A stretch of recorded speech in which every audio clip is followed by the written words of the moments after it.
Hello, welcome to another episode of a Schmudgeon of Curmudgeon. I am Bill Adams, a very tired curmudgeon today, so I am in good prime candidacy for today's show. And as always, my buddy that I'll never get right is Mr. Dewey Conway, who is Hey, the Papa everybody. Grumble for.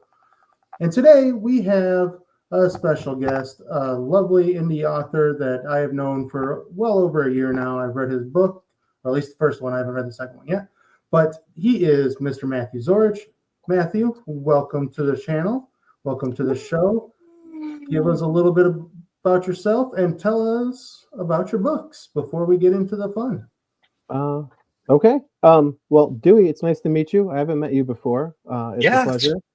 Great to meet you as And well. Bill, it's always good to talk to you. We talk Oh. at least once or twice a week randomly. Mostly it's me complaining about things, but That's what this show's all about, Matt. yeah. Hey, everybody, I'm Matthew Zorich. I'm the author of Bastards of Liberty and The Maiden of Storms, and I'm currently writing Union of Steel, which is the third book in my trilogy. I just write fantasy, epic fantasy, dark fantasy, grimdark. I'm not really sure what you would call my work, but it's been kind of called all of that. And I hope to spread my wings after I finish my trilogy, as I'm working on a couple other smaller projects. I'm on all the social medias. You see me posting some interesting stuff and reposting and helping out my peers as they go on their writing journeys. So, well, that's great. Thank you for joining us, Matt. So one thing that we do here at the Schmudgeon of Curmudgeon is I call it my shtick or our shtick. Dewey thinks it's a way of life. We are very curmudgeonly sometimes. So we have what we call the curmudgeon scale. Dewey, if you wouldn't mind bringing it up. Sometimes. Yeah, I'll bring it up. Well, Here we go. Today I'm working on a good curmudgeon here. So Oh, good. Finally. You've been all, I'm a 6 today. Oh, No. What? Okay, let me explain it real quick. Curmudgeon scale, first of all, here you are, Matthew. Got your little pog right here. The curmudgeon scale is... Hold on, Dewey. I will add, Matt is old enough, like us, like me, to know what pogs are. Because, some of our guests don't know what pogs are. Yeah, these kids. So 0 through 10, 0 being just you're doing pretty good, I guess. And then a 10 is I'm about to take some heads. So we rate ourselves based on our day. Lately, I'm gonna start with you, Bill. Let's do you since maybe you can set the tone. Set the tone.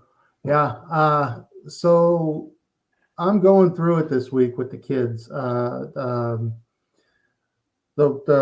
goblin is definitely starting to say some words that he should not be saying at daycare. So we've been having those kind of conversations, which is always fun. And then the youngest one is teething, so she is very, very grumpy. So I'm working on minimal sleep right now. I am definitely 9.5. Like I am. Oh, holy cow! I'm high.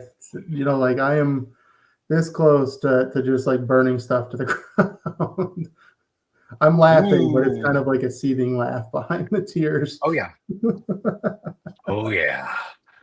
All right. That's why I got this big kahuna with a little bit of alcohol in it. Oh my goodness. You drinking vodka, whiskey, scotch? Normally I'm a whiskey guy, but I got vodka in here just for it's Wednesday. Need to be a little bit tame. Yeah, you gotta use clear liquid until like Thursday or Friday. Right. Well, Matthew, would you like to go next? Where are you? As our honorary curmudgeon. I think Dewey, as you get to know me, but Bill does, and some of the other guys on here, I generally average between 6 and 7 daily, especially if I read the news. Today I was at an 8 or 9 because of problems with my basement. but I'm happy to be here today and happy to be talking to you. So you could probably put me at a 7. I'm a little bit down. Ooh. Oh, okay. Yeah. Well, Yeah. that's still pretty high though for Oh yeah. honorary curmudgeon. So Yeah. I'm If I if we spend were 5 doing this minutes reading early your- early this morning, Matt would have been at like 11. good grief. oh, I'm interested to find out. Oh, If you want to say, I mean, no, I mean, sometimes I like to stir the pot and sometimes I just like to watch. So we can talk about some of those things though. So where are you at, Dewey? well, I've had a pretty good day. Uh, yeah, I'm at a 7.5, I would say. Yeah. There I am, about 7, almost an 8. I mean, I'm having a good day. Usually I'm pretty high. So let's look at it then. So you're a 7. So what I'm doing is I'm keeping track.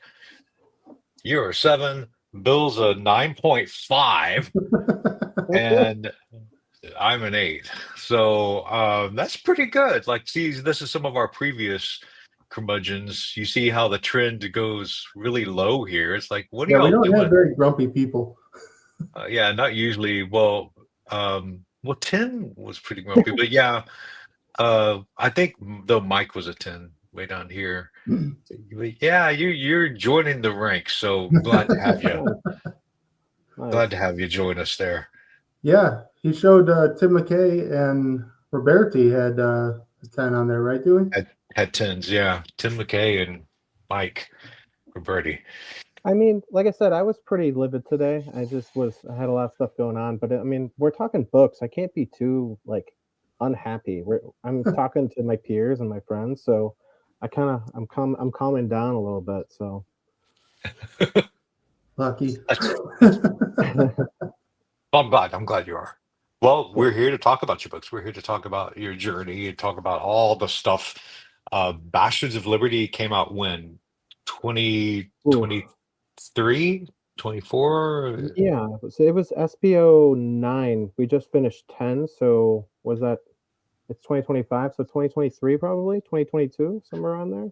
Okay, and that Yeah. was going to be one of my questions. As a Spiffbo finalist, I mean that's pretty cool. You were a Spiffbo 9 finalist, right? No, I got booted early, man. Oh, you did? Yeah, Okay. me and Tim, we got booted pretty early. I had I had my review, and I had some people read it afterwards. I think Okay. it took about 3-4 months for it to go because all the reviewers are they all do their timing differently.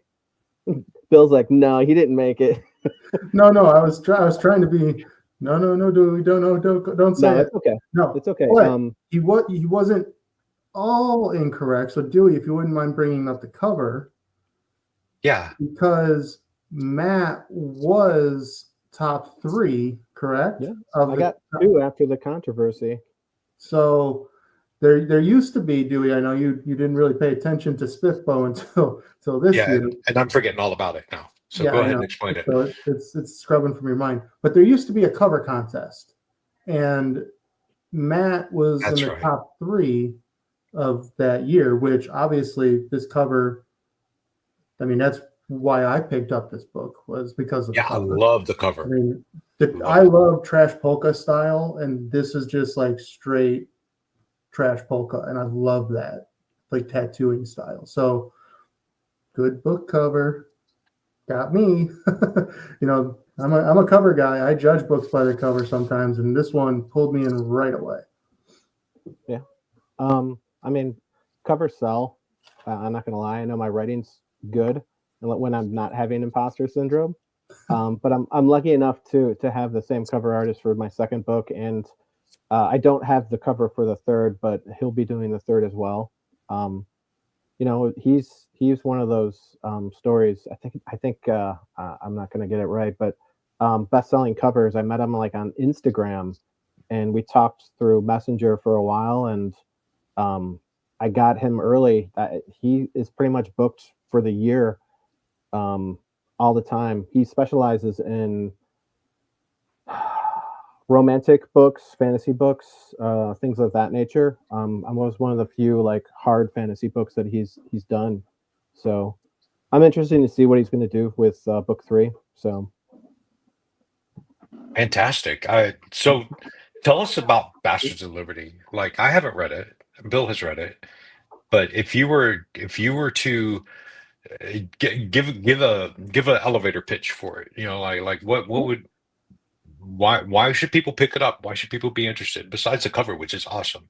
the Tell us. vaunted elevator pitch, which everybody's terrible at least I am. The idea of Bastards of Liberty came up where there are thousands and millions of books with a fantasy vibe that is set in medieval Europe in some capacity. And I remember hearing about Tolkien talking about how he wanted to do almost like a fantasy version of, medieval England or something of that nature.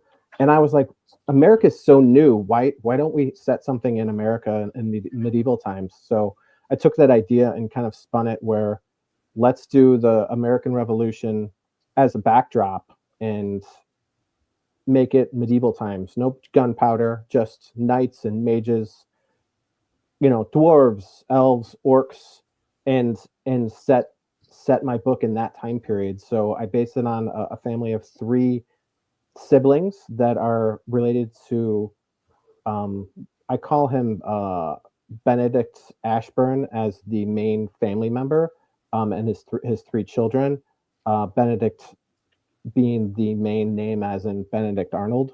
So originally when I wrote this book, everybody's names were based on historical figures like Ben Franklin, Benedict Arnold, and all of those people. And I kind of, as I wrote, and it took me 5 years, it developed into this fantasy novel where I'm playing with the ideas of the American Revolution and a lot of modern stuff too. I take ideas from the Vietnam War, the War on Terror here in the United States, and they get put into my book. Essentially, each book is about a sibling, and so book 1 is about Runt Arnold or Runt Ashburn, and then the second book is about Alicia, and the third book is about Ben, who is the oldest. So that's the idea of the trilogy and where it came from. I like to play with ideas of maybe when there's revolutions and the idea of like freedom fighters and terrorists and mixing that into some of those traditional things that we read and love to enjoy in fantasy novels. So I play with a lot of things. There's a lot of politics. I like those ideas of why people do what they do. And sometimes when I'm writing these main characters, the I think Bill can say that the minor characters start to blossom. So I'm not great at with pitches, but it ended up kind of being it's developed into something huge, which I love. I love the idea, and I'm leaning into that. So yeah, so you could definitely say, sorry, Dewey, you could definitely say that it's a story about the Ashburns, but the Bastards of Liberty are a group of ragtag people being brought together to fight, the British, basically, without saying it, saying they're British. But yeah, no. So I like that. I didn't realize that the second book, because I haven't read it yet. I have it right back here, my shelf. I didn't realize that the second book was mostly about Alicia. I mean, obviously, with the title being Maiden of Storms, that makes sense based on her arc. But that's kind of cool because I remember reading, Ben in book 1 is very minimal. His plot is kind of small, so it's kind of interesting that it kind of grows into him being the main character of the third book. That's cool. Yeah, he's been. Go ahead. I was just going to say, it sounds like the background of this is the American Revolution. It sounds like, that, but it's not necessarily the American Revolution, like a alternate version, or is it? Is it set in that same? I would call it alternate version. I mean, I'm definitely taking events. The first book has, the Boston Massacre in it, and the second book has the Tea Party and a constitutional convention. The third book, I'm currently penning and messing with the Battle of Lexington and I can't think of the other place all of a sudden. I've Concord? renamed them. Concord, yeah. So I'm about 55,000 words into it, and I'm written the Battle of Lexington essentially with flat bows and spears and stuff, and it's been kind of fun to mess with these things. Yeah. So yeah. And Do the they come cities across are any? based on cities, like there's Yeah. Philadelphia or Pittsburgh, the industrial one, which we spent some time in. There's definitely, I'm not talking format here, but it's like there's a printer named Franklin. Okay. So she yeah, is so much fun. I made Ben Franklin a female. She's one of my favorite characters. George Washington's in there too, but he's been renamed, and it's I wouldn't call it renamed. They're definitely different people at times. So it's fun to mess with. I mean, I threw in a mad character based loosely off of I think Tim or one of the other guys from Willowith said they made him. They thought he was like Doc from Back to the Future, and he was loosely based off of Hunter S. Thompson. And there are definitely other people in there. I mean, obviously Prince Damon is based off of someone we all know and love. He's the pivotal bad guy in my book, and there's other people too. So That's really cool. It's squarely historical fantasy fiction. That's how you would categorize this. I try not to pin it down because sometimes people don't get it or see it. But I think after they finish the second book, it's a little bit more plainer as to what's happening, and I try to be clear about some of the stuff. So Yeah, for sure. That sounds extremely. I'm first of all, I am drawn to the cover. Secondly, I'm drawn to the historical fiction piece, just because that's so cool. I do have some other questions, but I think probably I can It's tell time, Dewey. Bill Bring it wants me to do the wheel. So we have tangential questions that we do ask. And I'm going to pull it up for you here. Let's see. Yes. The wheel of questions. Ooh, it is question time.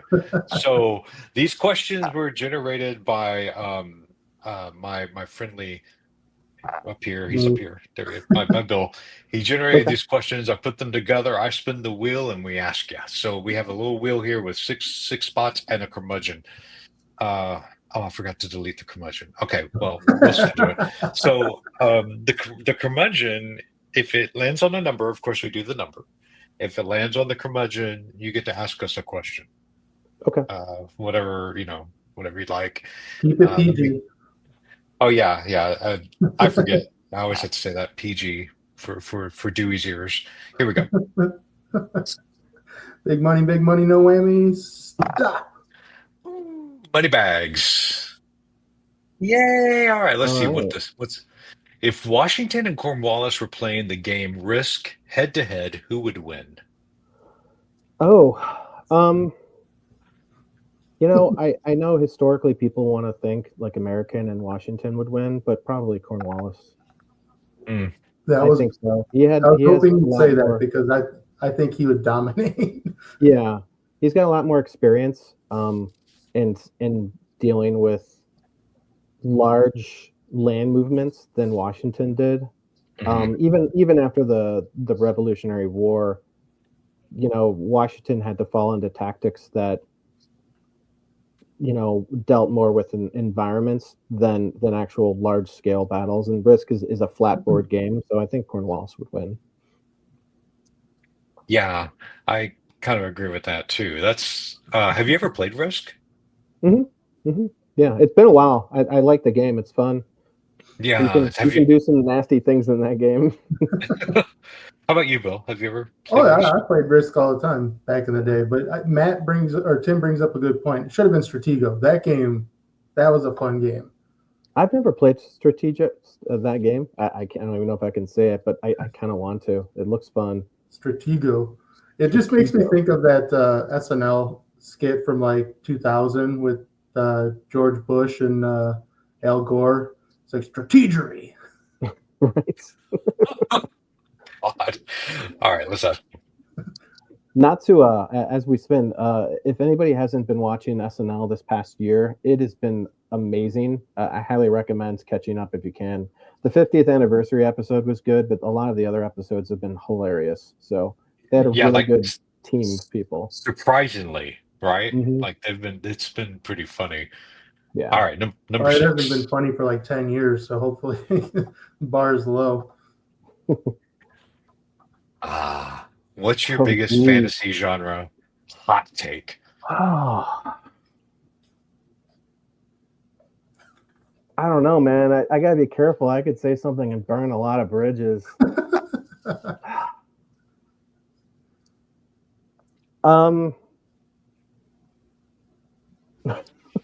I'm editing myself here. I am editing myself here. I don't know if I've got one, at least at the moment. No pressure. I'll go easy. I think this is like too easy. I think the indie publishing world is doing much better, not only in the content that they put out as far as writing, but also in their book covers. I consistently go to Barnes and Noble with my daughter, and we look at book covers and some of the books that get put out traditionally, and I'm just disappointed. It's really there are some great ones, but like entire sections filled like of Stephen King, and he sells books, but like there are thousands of other horror writers that are just as good as Stephen King that deserve some of the play, and indie just seems to be doing better. You can find a better book out there going indie than going and getting the big, traditional published book. So that was an easy one. I guess I could have gone harder. Indie's better. Yeah, I mean, I will agree with you 110%. Like, I read pretty much only indie these days. I read maybe one or two trad a year, and I find these books much more interesting. It's unfettered is a good way to put it. The creation is unfettered. The ideas are a little bit more out there. Like nothing. I like Brandon Sanderson and stuff, but you know what you're getting with Sanderson for the most part. You know what you're getting from an Abercrombie book. I'm Brandon Sanderson, and I'm writing. I'm talking about my books here, and yeah, this is what I do. Do you ever see his TikTok? Yep. Where he signs signing books. Yep. If Roberti didn't see, I just reviewed I thought that. you were going to say something like dragons are overrated. No. Or dragons, I prefer them with 2 legs, or something. Oh, that's a wyvern. That's not a dragon. Right. Or something. I don't know. Well, no, that's a good take, though. All righty. Yeah, so sorry. You wanted more, right? No. How about no. I'll do it. How about if you haven't written a manuscript, maybe you shouldn't get a 2-book deal. How about that? I said it. Just because I got no knack and I was a rugby player and I was on TikTok for a month doesn't mean I should be getting a book deal. There. Well, technically, it's Australian rules football, I believe, but close enough. Yeah. There's my hot take. That's a good one. Not much of a hot take either. I mean, I think everybody. No, Sierra is like, no, too soon. All right. Maiden of Storms. This is Alicia's book. Am I saying it right? I mean, slight spoiler, but yeah, it's Oh, I'm hard not to sorry. give it away. No, don't worry about it. It's hard not to give away, and I already did. The end of my book, Bastards of Liberty, ends on 2 very big cliffhangers. Okay. And I do focus on the maiden of storms in this book, and I would say because Bastards of Liberty is so large, and I leave there's lots of plots in there intentionally because I plan on writing in this world for a while. Maiden of Storms is a lot more focused. I do play with Kevin, who's on here. Space Mage Press is my editor. He helped me focus down this book a little bit so it's not as grand as the first one. And it does. There's a lot of more character developments and adjustments. So you still get a big sprawling world. I still both books are multi POV. They're both third. They're all third person.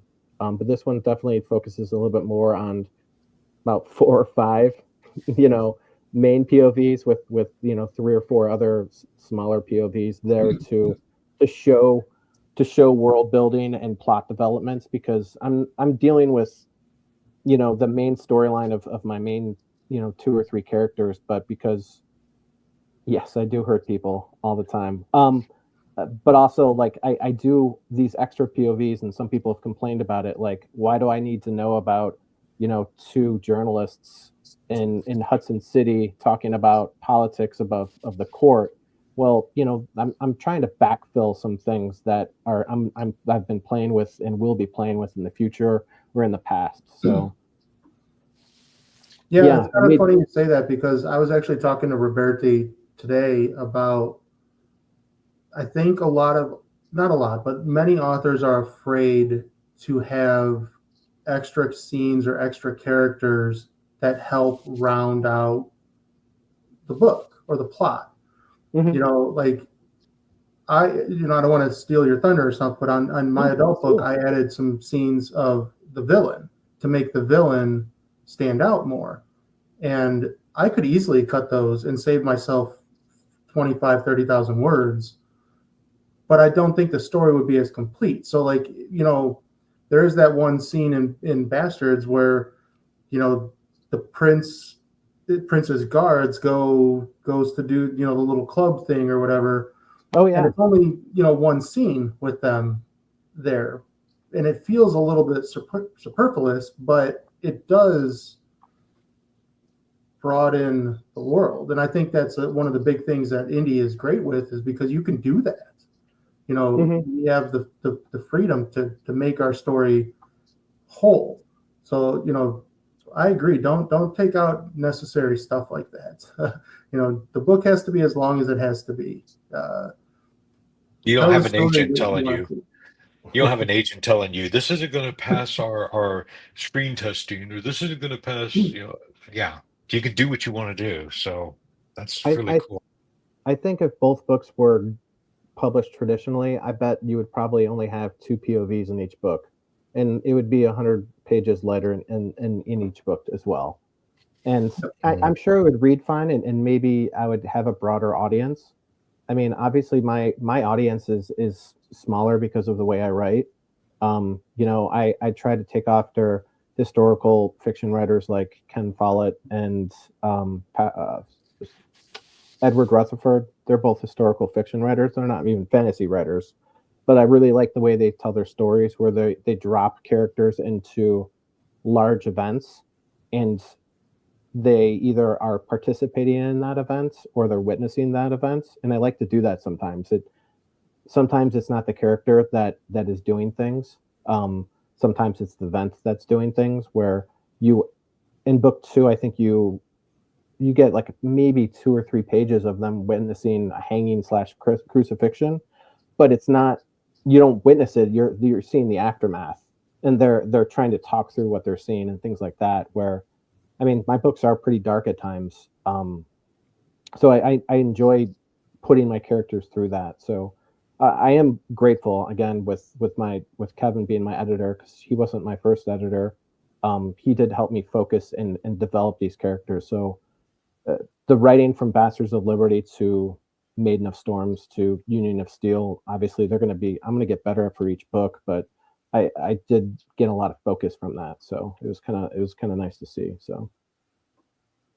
So is this grimdark then? Like, would you say it's grimdark? Yeah, I mean, people die and they don't come back, and it's very unexpected. So happens in book 1, happens in book 2. So yeah. What an interesting mashup. A historical fantasy grimdark fiction. That's pretty cool. I haven't read it yet, but I heard, like, was it Between Two Fires is like a historical fantasy horror book that kind of plays with similar themes of, like, it's a fantasy novel, but it's also horror, and it's based on, like, the Black Plague and medieval Europe and stuff like it's fun to mess with that. It's not intentional. I just write what I write. But and Bill, by the way, I'm recalling the first book that I read from yours, and there is one or two scenes where it's just villain. I can't remember the gentleman's name, and they're kind of plotting, and it's dark, and they're I think they're torturing somebody. But like, I didn't think that was my favorite scene, but it was definitely like this breath of focus that was fun to read when you're talking about some of the things that happen in your book with these grand cities, and the lower and higher nobility and things like that, and all of a sudden I'm put in place where there's people being tortured and there's sacrifices and prophecies, and I'm like, yes, this is getting good. So it's nice to see that stuff. Again, not to take the time away from your books, but that's exactly what Mike was saying when we were talking today, is those scenes were some of his favorite because they're not with the main cast, but they're rounding out the dark side of this world, which there is a dark side in every world. And, you know, I personally, I'm a fan of books with villains that actually are villains, not like mustache twirling monologuers, you know, that are just standing there. They have this grand plan and the heroes can easily destroy them. Like, no, that's not real in my mind. So I like having villains that actually have story, you know, like history or however you want to say it. Like the backstory needs to be there. And, you know, I remember when reading Bastards, and like I said, there's that scene with the council, and it's only the one that was it the Raven Council? Is that what you call it? It's the Council of Crows. Yeah. Council of Crows. And yeah, there's only the one scene of that, but that really helped solidify what's going on in the story and not just, you know, what your main characters are going through. So I think that type of stuff is really important, and a lot of authors are afraid to do that, if you ask me. So diving into a story like that, where you're exploring characters and really rounding out the world like you're doing, you're again really catering to the lover of books, the one who loves story, the one who loves to read, versus the quick fix kind of, I'm just going to read this real quick and get a good, you know, nice little story, you know. So do you ever find that people, when they read your books, find like they're complex, obviously, because you're dealing with politics, and you're dealing, like, does the complexity ever come into play when people read your books, go, oh wow, this is more than I thought it would be, or I thought it was just going to be a fun, you know, like, do you know what I'm saying? The deeper, more complex your books are, the narrower your audience becomes, is what I'm finding with indie. And do you see that as an indie author that's been out for a while? Okay. My books are, I don't mean to make them complex. I just kind of write what I enjoy, which, you know, I like politics and things like that. That's pretty obvious. And I don't mean to lean that way. It just, you know, I have to cut some stuff in Union of Steel. I'm sure that doesn't, you know, people don't want to read about, but everybody's an emotional reader. I mean, I'm reading Gardens of the Moon, which is the first book of the Malazan series, and I'm having difficulty, at least in the first 200 pages. After 200 pages, it's getting good where I'm starting to dive in. This is a complex book, and I'm like, okay, I'm learning from that, like the things that I can do with the plots, but also, you know, what I'm learning from reading a book like that, or even Brandon Sanderson's books, where it takes 700 pages to get somewhere. Like, okay, don't do that, right? Like, add some action.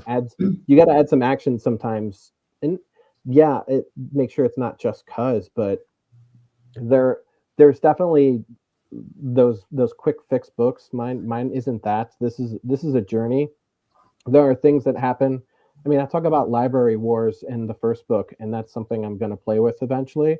You're not going to see it in the first 3 books, but, you know, I want to write about a flashback of, you know, this character named Doc, who's this essentially a living nuclear weapon of a mage, and when he's younger, he managed to have 2 libraries at a college get into a battle, like stuff like that. But you're not going to see that for 3 or 4 books, you know.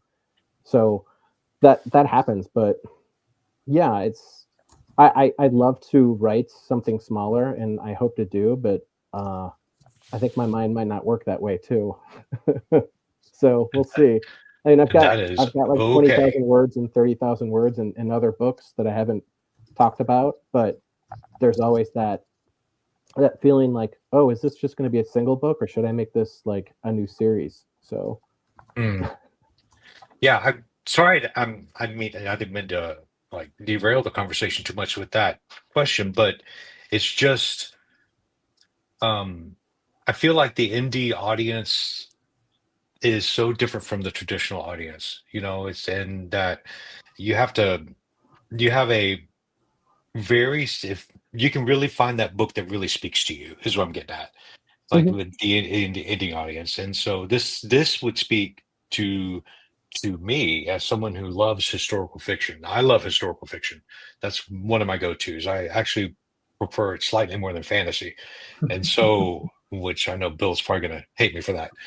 But with that said, Yeah, that would draw me in because I do like the historical backgrounds. I do like the complexity of history. You know, and that's kind of my background, and so I really enjoy that. And you can't necessarily find that in, like, if I go to the bookstore, I'm just it's all going to kind of be the same and with the romanticy built into it. It's like, oh God, okay. So, you know, I mean, Outlander is considered what, like speculative fiction, when in reality, Outlander is a form of fantasy because it's got time jumping in it, and you've got yeah, someone out of that's a place. portal fantasy, basically. Yeah. yeah, I Um, love. I would say that, and why I hesitate to call it like historical fantasy is that you have to know about the history to get there. You have to go, oh, beneath a Franklin is Ben Franklin, and Yeah, General Wash Creek is General Washington. You have to look for these things. It's not as plain as Outlander, because Outlander is using real historical things. I chose not to do that. Um, but yeah, I definitely like to do that. I mean, I leaned into um, at least a certain section in the second book where there's 2 opposing forces, and my knowledge of Vietnam and the Vietnam conflict, it's definitely like I want it to feel like a medieval group is attempting to investigate something, and all of a sudden they're dealing with opponents that are essentially in a forest that they can't see. They don't know the numbers, and mm, they're kind of trapped. And they're in, you want to call it a fire base, but there's no, there's no guns or anything. But they definitely know if they leave their base that people are going to get hurt, people are going to die. When they do kill somebody, that they can't find the bodies and things like that. Where I I tried to represent that. So yeah, we've got you know colonization and the Revolutionary War, but also I am playing with other ideas and themes too. So wow, of guerrilla warfare and just like hiding in the trees and yeah, yeah, yeah, that's goblins and elves and dwarves hiding in the trees with And flatbows dwarves and with spears. cast iron frying pans. Oh And yeah, yeah. Angus, the chef. Dewey, I haven't. I should talk to Dewey about drawing Angus. So Angus is a dwarf that's has a skillet that's got sharpened pores on the edges, and he uses it like an axe. So Because he escaped from some orcs, or was it goblins? I can't remember. Either way, it was orcs. naked, sliding down a mountain mountainside in this cast iron pan. Yeah. oh my gosh. All right, guys, it's time for another question. All Let's right. That's a good transition. Yeah, yeah. dwarves sliding down the mountain. Love it. Naked. Okay. Can't forget the Dwarf. naked part. All righty. So got the key here. If you could only have one brand of whiskey for the rest of your life, which is it? Oh, Everybody, oh, listen up. wow. Um, We go deep here. yeah, that's a really good one. I drink cheap whiskey. I'm a cheap whiskey guy. I'm the poorest. I used to be middle class, but nowadays I'm lower upper class or upper lower class, I think would be the term. So normally I have Evan Williams on hand. I would say probably Maker's Mark. That would be my go-to if I had to drink the entire time. It's simplistic and it's got a little bit of caramel flavor. If that's be the only one, it's complex enough where I could have that and be okay. Wild turkey. Bill, Well, you're a whiskey drinker. Why don't you depends contribute? on if I want to be drunk all the time or if I want to just sip. Because if I want to be drunk all the time, then I'm a cheap guy too. It's Seagram 7. But if I'm wanting something to sip on for the rest of my life, I would definitely go. Well, this is technically Scotch, but Chivas Regal.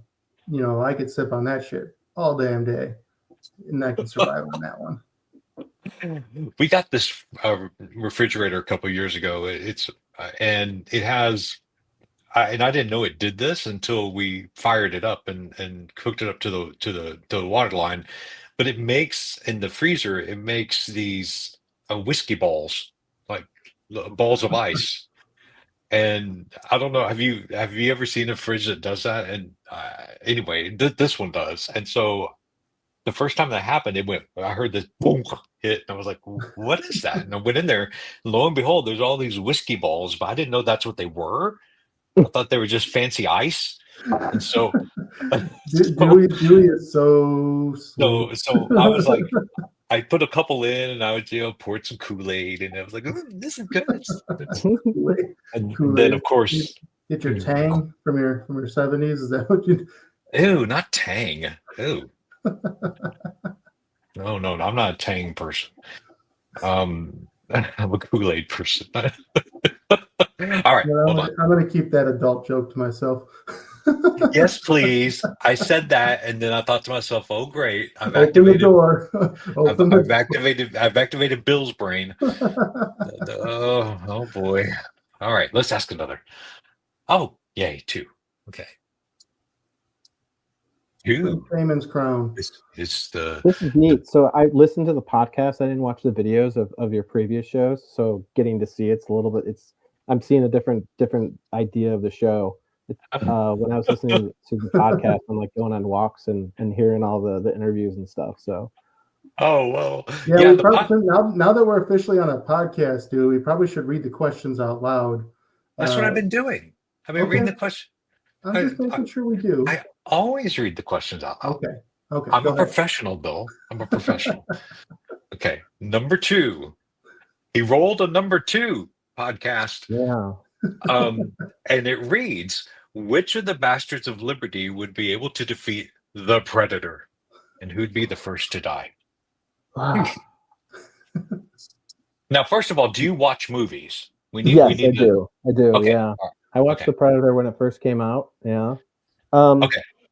No, I knew I was safe in asking a movie question with Matt. Unlike Mike Roberti, who's seen like 3 movies, and like all these other people that don't see any good movies. Tim never seen The Terminator. I mean, the Predator is a very advanced alien. Even though they're human-ish because they walk on 2 legs. The Bastards are varied, and I would say either Duncan or Cirilla. Duncan is a failed squire. He's failed at becoming a knight 3 times, and then Cirilla is a half elf. So I think she's probably got the best ability to defeat the Predator. I don't know. I think the Predator kills them all. What about Grey Jim though? I mean, he's a a lot of people love Grey Jim. He is a an executioner, but I mean, if they're in the wilds anywhere, maybe in the city they could survive. But I think the Predator's going to win. The first to die. And I thought Doc would be able to if Doc could pull off a spell, he would probably kill the Predator in a second. But he's generally intoxicated in some capacity, so I think he's going to be the first to die.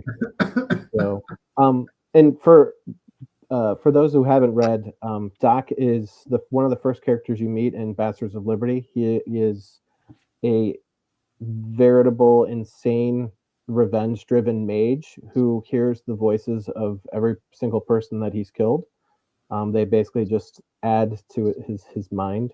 He's one of my favorite characters to write, but he's also like a certifiable. He could destroy a city if he had the capacity to. So. All right. That answers the question. Predator is, yeah, you mentioned you saw that in the theater. You saw I think so. Yeah, I think I saw it in the theater. Came out in '87. yeah, It came out in '87, so maybe I saw it on videotape, like VHS. Yeah, I was Had to gonna be say VHS. you were a wee child I'm 46, so I'm pretty sure I saw it on VHS, like when I shouldn't have, essentially.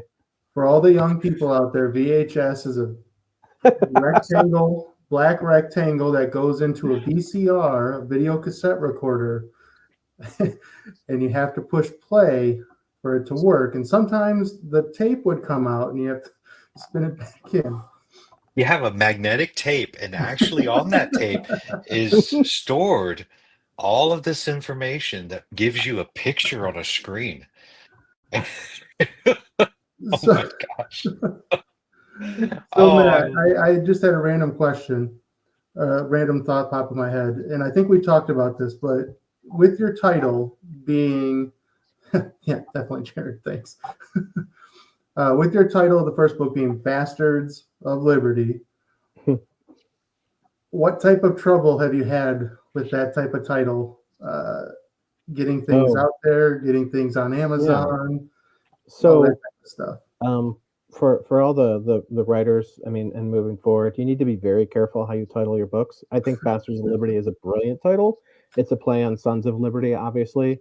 And I really wanted to write another book called like The Harlots of Justice or something of that nature.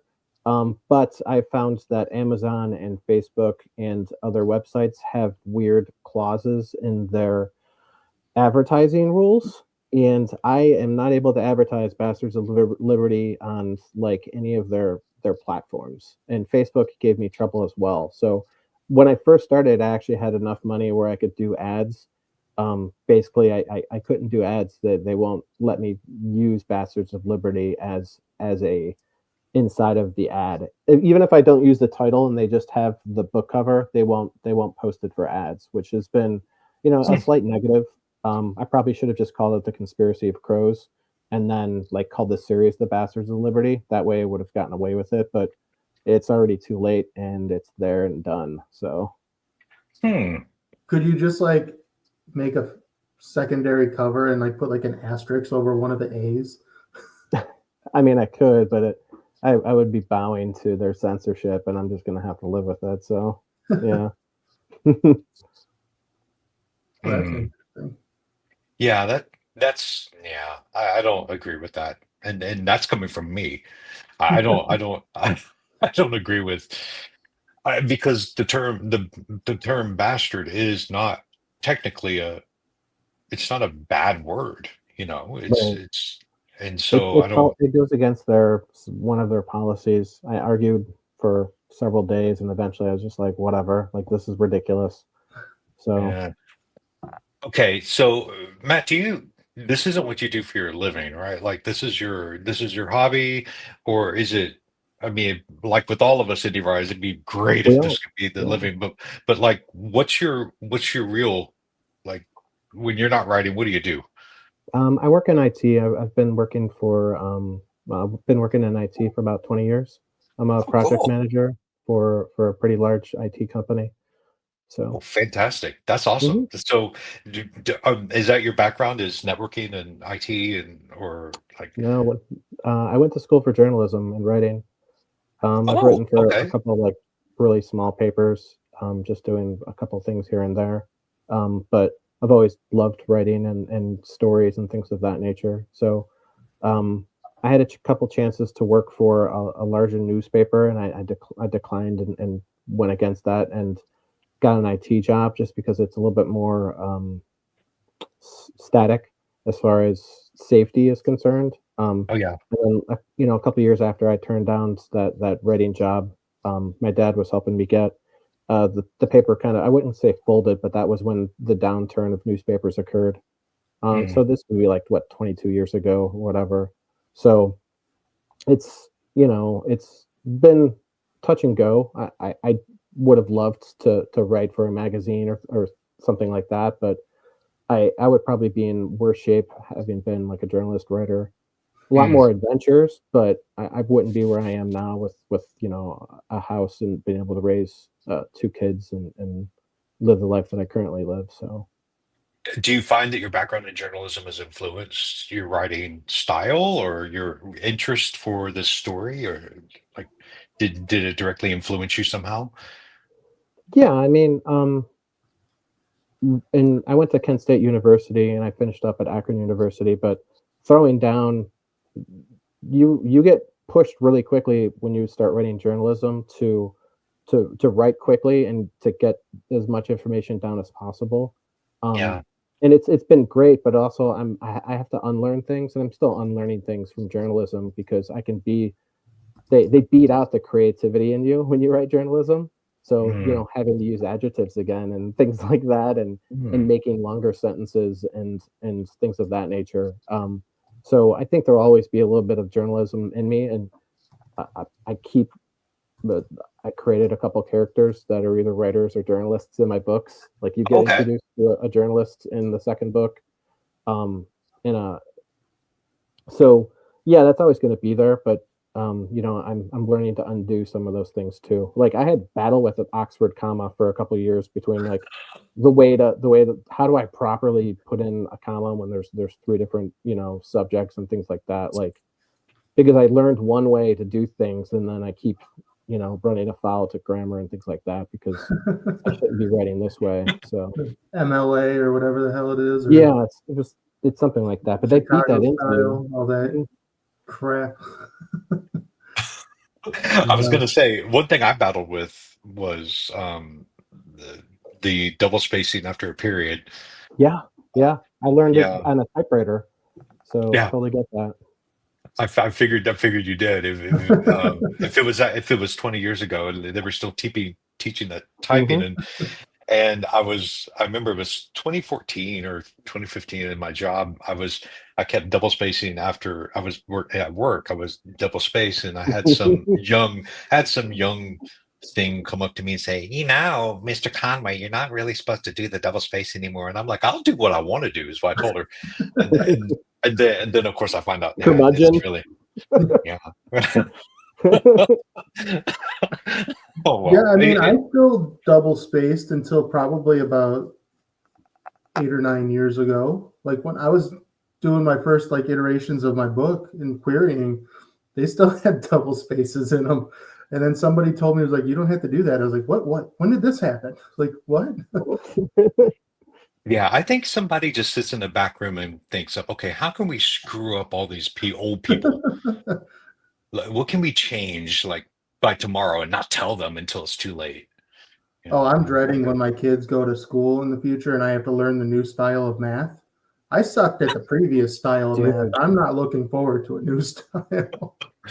Oh, and that kind of brings me to something else. Is like if you're dipping your toe into anything historical or history related or whatever, and I know it's not a direct correlation in your books, but do you ever get the semantic police, or like the people that come at you and say, or the history police that come and say, well, that's not really an accurate representation of 17th century America. Blah, blah, blah, blah. Do you ever get that? Have you ever had Uh, anybody come and like say something to you or try to correct you or you know, be I obnoxious about things? I will say, like, both you and Bill have more reviews than me. I don't have that many reviews. I want more, so please review my books. One of the reviews did say that I didn't like the modern swearing in my books, because I do use like some vulgar language and it is modern. So yeah, I mean that happens. I've been working a little bit more to make things a little bit more, I would say, colonial. It's probably more Victorian than colonial. But Yeah, I mean, I try to drop some knowledge in there from that time period here and there. Like, I think I'm like the tricorn hat actually isn't called a tricorn hat during that time period. There's a different name for it. I don't know it offhand, but I know that's dropped into Maiden of Storms a couple times. And then I think I do use the word tricorn hat after the fact. So things like that, like, but I'm not too worried about it. I mean, it's my book, it's my world, and that's why it's fantasy and not, historical fiction. Yeah, So, fortunately, it's not a direct historical fiction, like yeah, because you would definitely have the Reddit guards come after you and say potentially, not on Reddit. I don't have to worry about them. I probably should get on there to see, but I mean, no, No, you're better off staying as far away as possible from Reddit. Well, scallywag is always a good cuss word, like to use. Balderdash. Balderdash. Oh, you're such a scallywag. Yeah, that what we have made up words in our book, in Bill Lamide's book. Tana Fopdoodle is one, and nice. Just things. Yeah, some people don't like that. They don't like. I prefer real swear words, and I'm thinking this is written for an 8 to 12-year-old. I'm not going to use swear words. Oh my gosh. Anyway, I didn't mean to talk about that. We're here to talk books, so it doesn't have to be all about my books. I was actually going to ask Dewey, do you do book covers and things of that nature? I know you're an artist and you did your book with Bill. Are you working on anything else specific? Or am I not allowed to ask you guys questions? We didn't hit the spinning thingy. Sorry. You didn't hit the curmudgeon. You're not allowed to ask me a question. I'm not ready for this. No, actually, no, I'm not working on anything right now. As far as like art for other people, I've kind of paused on my commissions and things like that. But just because it completely distracts me from what I should be doing. You did this one, Matt. I did do that one. Yeah. Yeah, that's pretty awesome. I like that. I did that book cover. I did the book cover for Tana. Yeah, but no, I would like to. It completely takes away from everything else I need to be doing. I feel like I was stressing you out. You're like, I really should, but I really should be. Oh my God. He knows he should, because he's a really good artist and he needs to get out there. But I also need him to work on our second book. So priorities, Matt, priorities. Yeah, I understand. I know. That's the problem. All right, here we go. Let's see. We have 2 more and a curmudgeon, but now I should just take that off. No, keep it on there. Okay, all right. Dude, when I do things like this, I don't do them too often. The journalist in me like kicks in. Like, I want to like interview the people that want to interview me, and I want to ask them questions. So. I'm okay. I'm just playing with you. Here we go. If you could write a series about another time in history, which one would it be? This is number 1 for the podcast. He picked a number 1. Dude. Yeah, I like this one a lot. There's actually a bunch.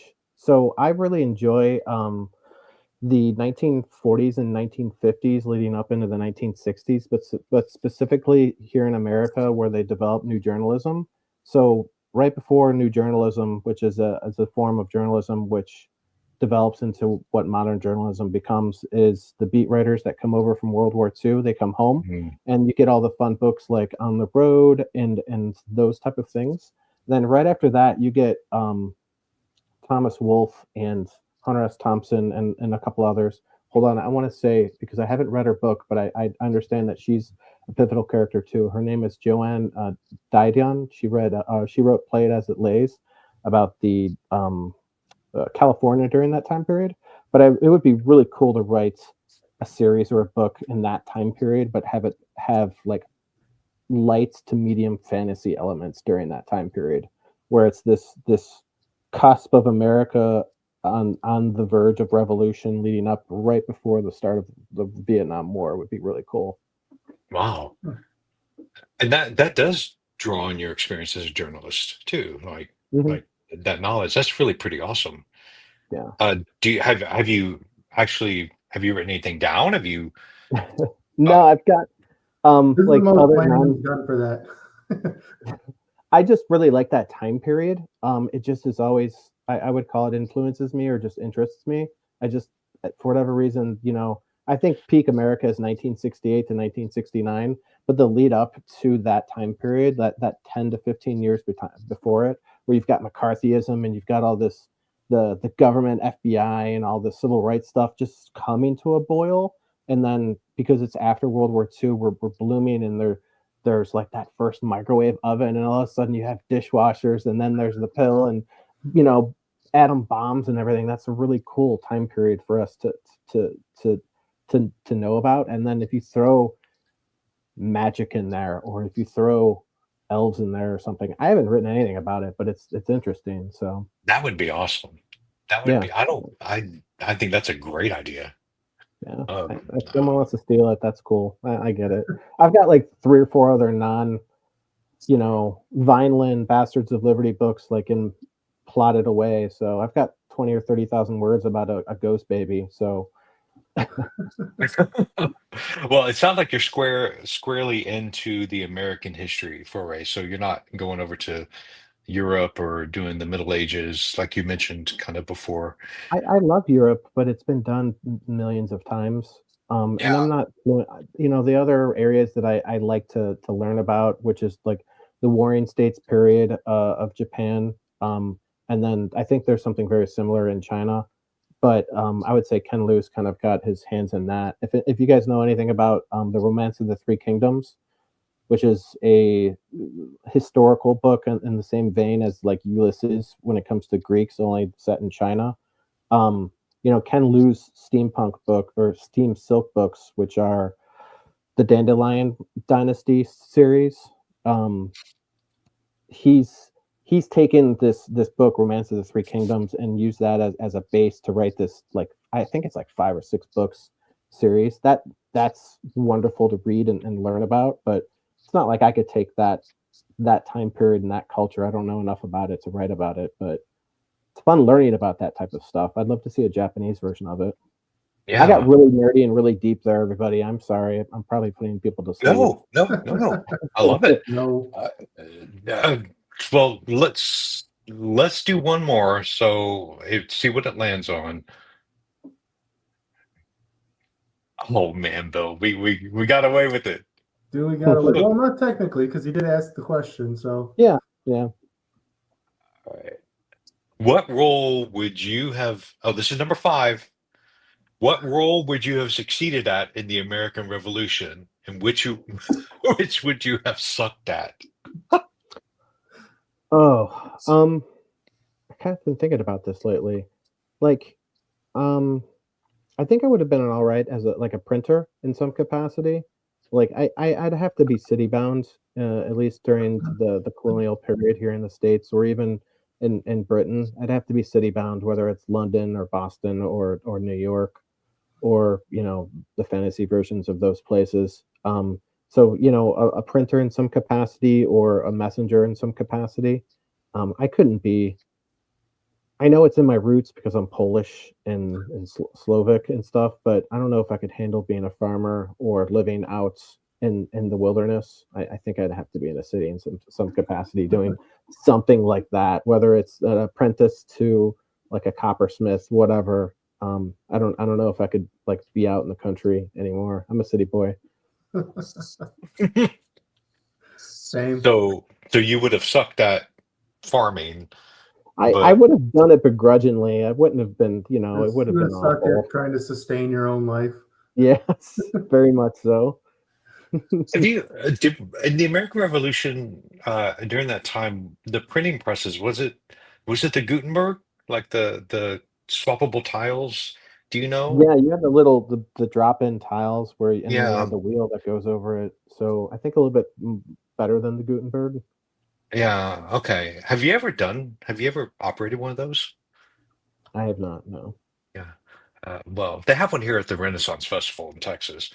And if you pay an extra 5 coin, you can you can actually operate the Gutenberg press, and it was so cool. It was really, really cool. Oh well, anyway, I Right. think that would have been a fun thing to do, although tedious for sure. All right. Yeah, I was So going to suggest what Michael suggested here. Baptiste Pinson Wu has had a number of stories in the Chinese history and Japanese history. I just read one called Undead Samurai. It had like zombie like samurai story. That was a good one. That one was really good. So he's definitely check him out, Matt. He's indie author too. So Okay. You said the Baptiste. yeah, Baptiste Pinson Wu. Okay, I'm writing that down real quick, everybody. Sorry. Got a good couple. He's got a couple of them. He does write more historical fantasy as opposed to true fantasy. Right. well, we are hitting time. It's 9:05. We don't want to keep you too late. Anybody in the chat have any final questions for Matt? I'd love Open to. forum. That'd No. be it. Okay. They're Bill, all, you have they're any? all thinking hard. Yeah, see, Chris knows what's up. But no, Matt. So thank you for joining us. Give us a final outro. Say anything. Are you working on anything new after the trilogy? Like Tim has just asked. You got new ideas? What's next? When is Union coming out? That type of stuff. Send us out on a high. I don't have the time frame for Union, and right now I'm kind of not giving it. I'd like it to be out soon, but I mean at 55,000 words, and I wouldn't even call it a first draft. That is part one. So once I think I get part one down, which is the ending is the Battle of Lexington and Concord, I'll have a better idea of where and how long it's going to take. I write on the weekends, so Saturday morning and Sunday morning is when I get most of my writing done, and sometimes a little bit during the week, but a lot of that's just I'm unwinding from work. So it took me 2 years to write Maiden of Storms, so at least probably not till 2026 2027 we won't see Union of Steel. I have been playing and I've been talking to my wife about the story of I would call it urban fantasy, so set in modern times, and it's about a person that takes care of grave sites and like harvests ghosts and gets them off into the beyond. So I've been playing with this idea, and I think once I start writing that story, it will probably be written very, very quickly, just because it's going to be two POVs, and it's a tragedy / love story. So that's probably going to be the next piece that gets written. But I mean, as a writer, we all know that when you start writing something or something else takes hold, it'll just take over. So Bill and Dewey, I don't know how often you write, but like I know Bill probably has more ideas. So my board is full of book ideas. I've got like 5 or 6 there. So right now, main concentration every Saturday morning and Sunday morning is Union of Steel. I might take a break after the first draft of Union Steel to see if I can write something else real quick. But we'll see. So. Wow, I admire you that you do a standalone though. I admire that you have like that schedule of Saturday and Sunday to write. Yeah, because I don't, and I don't know about Bill. I mean, Bill struggles to find time to write. I mean, I admire your passion to finish the third book before doing anything else. I mean, not to take too much time, but I had a lot of burnout after releasing the sequel of my adult series, and I need a long sabbatical from that world. I need to work on something smaller, something less in scale.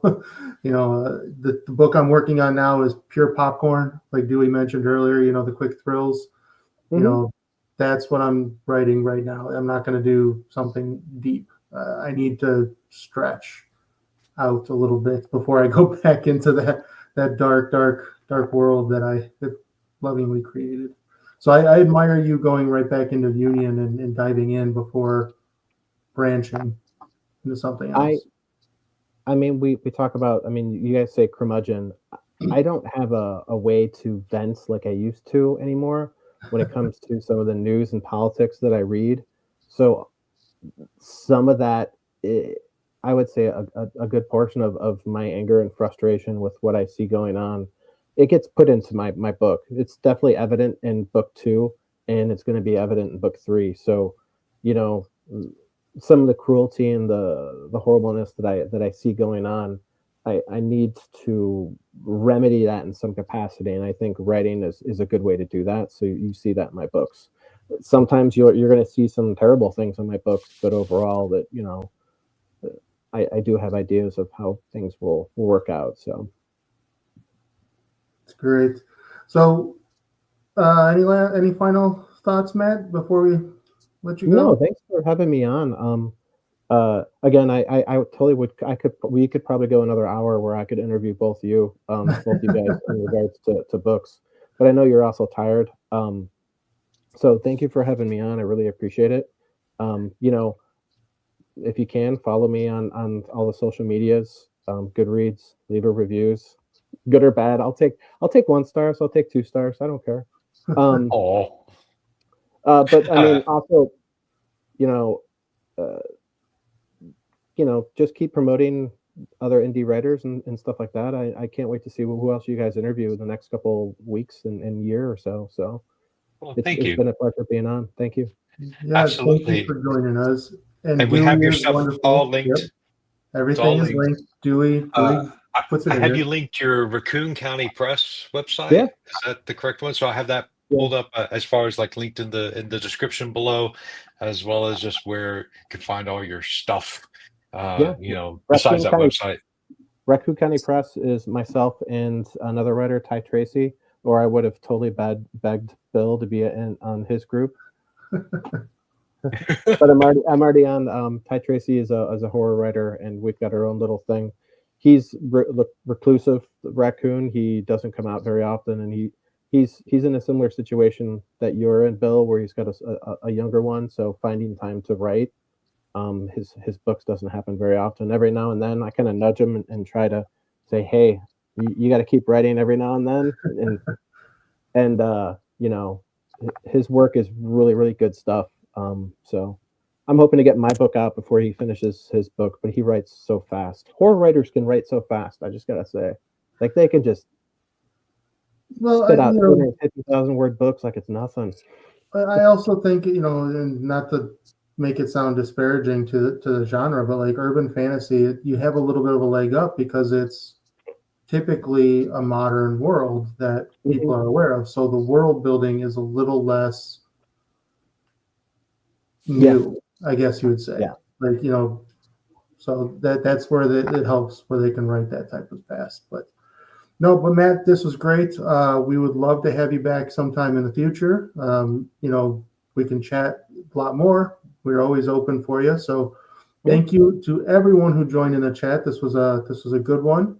And if you missed it live or missed part of it, this will be up on our YouTube. And Mr. Dewey has graciously created a podcast now for us. A Schmudgeon of Curmudgeon is now on Spotify, Apple, and Amazon Music. Music. So go ahead and check us out. Like and subscribe if you really like us. All that good fun stuff. We just appreciate all of you. So leave a review on for the podcast. It's good for the podcast. Awesome. Good. All right, everybody. Thank you for coming. Thank you, Appreciate you all. Have a good night. Bye. Bye.